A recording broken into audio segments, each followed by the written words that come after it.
So this is the vivo X200 Pro. It launched in South Africa February of this year, and it's the first flagship from Vivo in the South African market. And honestly, we needed this.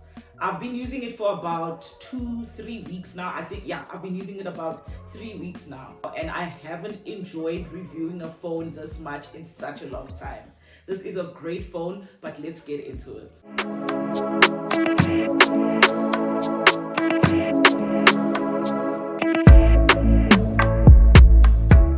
Welcome back, guys. My name is Alexis of I'll Explain It, and on this channel I explore all things tech, from tech content, tech reviews, tech news, tech tips, anything tech related, you'll find it here. And if you like that kind of content, make sure you subscribe to my channel, and let's get into the review of the vivo X200 Pro. Alright, so let's talk about the design. It has a massive 6.7-inch quad-curved AMOLED display in the front, and then flip it to the back. You cannot ignore the massive camera bump that houses the camera system, which we will get into later in the video. The model that I have here is white, and it has this smooth matte texture, and because of that and its color, it doesn't really attract fingerprints that much. Besides, it comes with a clear cover in the box along with the charging brick and a charging cable. It's also super durable because it's made of armor glass. It has 120Hz refresh rate, making streaming and browsing a breeze.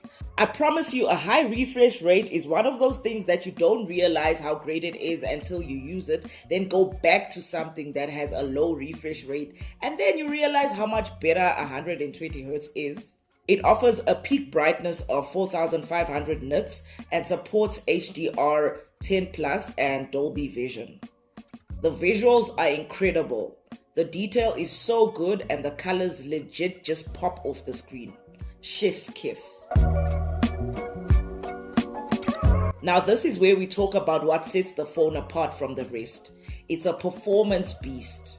It uses the MediaTek Dimensity 9400 and it outperforms everything you throw at it.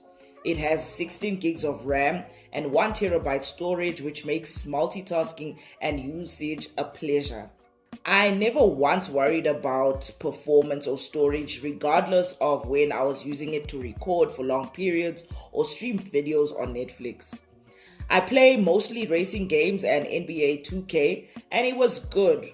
Usually when I play NBA 2K on other devices, the games would usually glitch or freeze when I take shots or if I've been playing for long periods of time.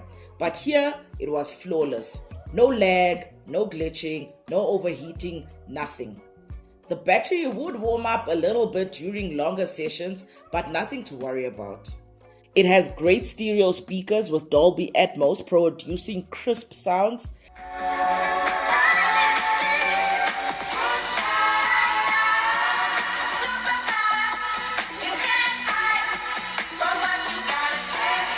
Face ID unlock and an in-display fingerprint sensor, which is really fast. It runs on Android 15 with Vivo's Funtouch OS, which really isn't my favorite OS, and that's just due to personal preference.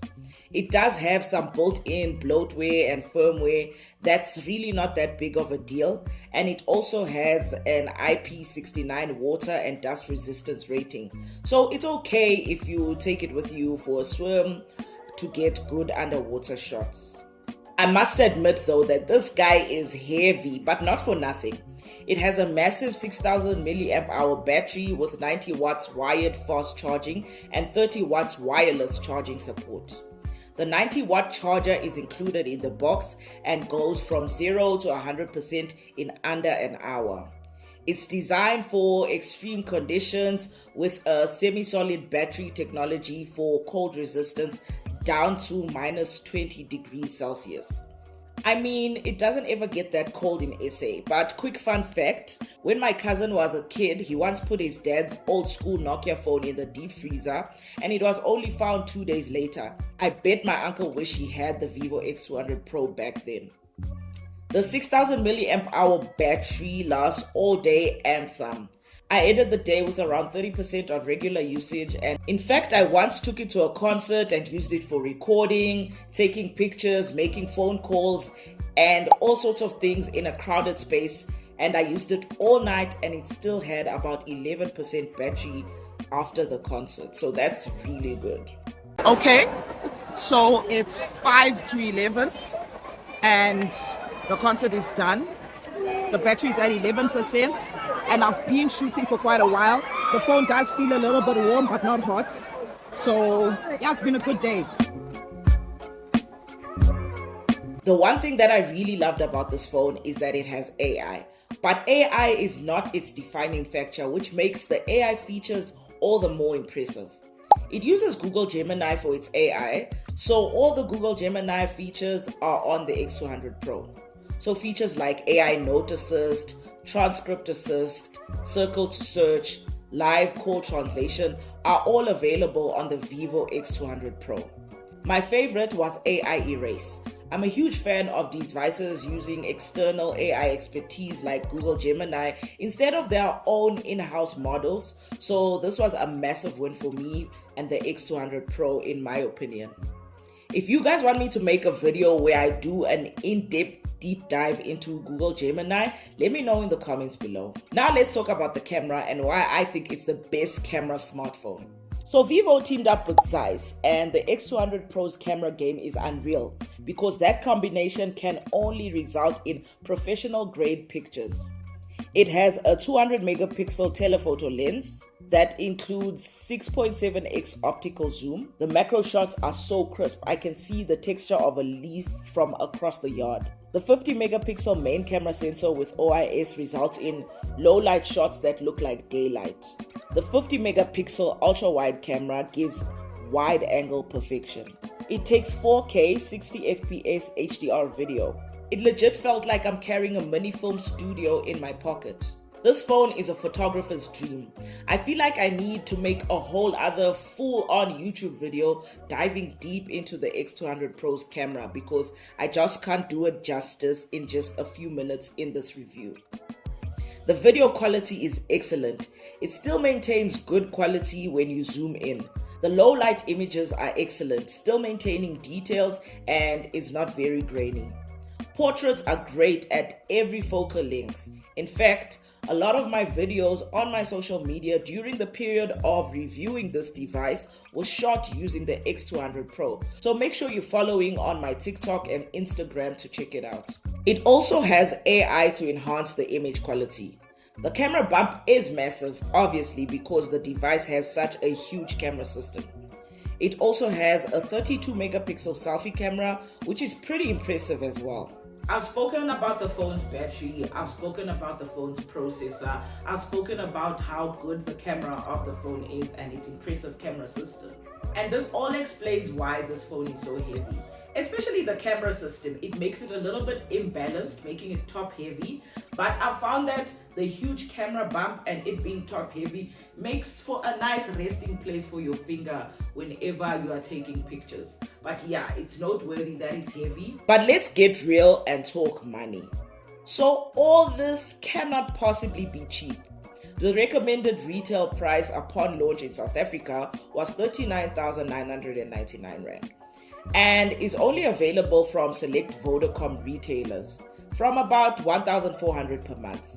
This price range is really the standard for flagships in South Africa, and I think it may be on the high end of the range, but it's still worth it.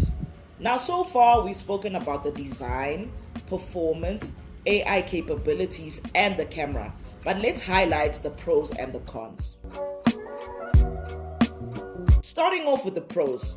The camera is unreal. It's got the best camera system out there at the moment. It has an insane battery. 6,000 milliamp hours is no joke. It also supports fast charging with a 90 watts wired charging and going 0 to 100 in under an hour. It provides flagship performance thanks to the MediaTek Dimensity 9400. And finally, it uses Google Gemini AI, which for me is a massive win. But it's not all candy floss and rainbows because it also has its cons. For one thing, it's very heavy. And the massive camera bump can be a drawback. And depending on who you are, this phone is expensive. So all in all, I would rate the vivo X200 Pro a good 9 out of 10. This phone is almost perfect. If you're looking for a proper flagship, then this is the one. Vivo X200 Pro Vivo. I'm so glad that Vivo has decided to enter the flagship market in South Africa, because we've been very limited when it comes to the flagships we can choose from. We literally just have iPhones and the Samsung Galaxy S series. And the most recent launches of the iPhone and the Samsung's flagships have been so disappointing. I'm glad that Vivo is here to come and shake things up in the flagship game. Anyway, make sure you hit that subscribe button to keep up to date with more tech content and reviews.